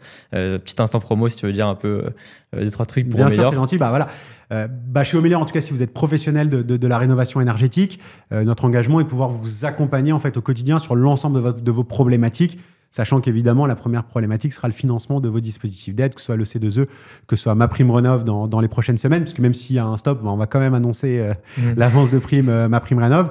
Et surtout, ce que je dis aux installateurs, c'est que, en tout cas aux installateurs qui ont envie de bien faire, parce qu'on essaie de s'entourer de gens qui ont le même but que nous, c'est que vraiment notre rôle, c'est de respecter votre travail. Et ça, c'est super important. Un installateur, il a besoin de se sentir respecté. Moi, j'ai toujours dit, quand on me dépose un dossier, que c'était à l'époque un dossier de rénovation globale ou un dossier de rénovation d'ampleur, je sais ce qu'il y a derrière. Je sais en fait le temps de travail qu'il y a, je sais l'investissement financier qu'il y a eu. Donc, on ne s'amuse pas avec vos dossiers, on ne s'amuse pas avec nos installateurs, on respecte au maximum. On sait que derrière, il y a souvent, quand c'est un particulier, il y a un client particulier, il y a tout ça. Donc, notre rôle, c'est de respecter tout ce travail-là et notre rôle est au mieux d'accompagner nos installateurs. On n'est pas parfait, évidemment, mais en tous les cas, on essaie toujours d'avancer dans ce sens-là. Et c'est ça qui est important et c'est ça où là, on essaie de faire la différence, et avoir cet accompagnement auprès de nos pros. Donc, évidemment, on recrute toujours de nouveaux pros dans notre réseau. On essaie de bien les accompagner. Donc, sur notre site omélior.fr, il y a un espace pro avec pas mal d'éléments. Et après, on a une équipe d'account managers qui sont évidemment à la disposition de tous les pros pour vous présenter nos offres, pour vous recevoir chez nous, faire des points en visio et vous proposer ce qu'on peut faire. Et puis voilà, après, on demande ce qu'on fait à chaque fois.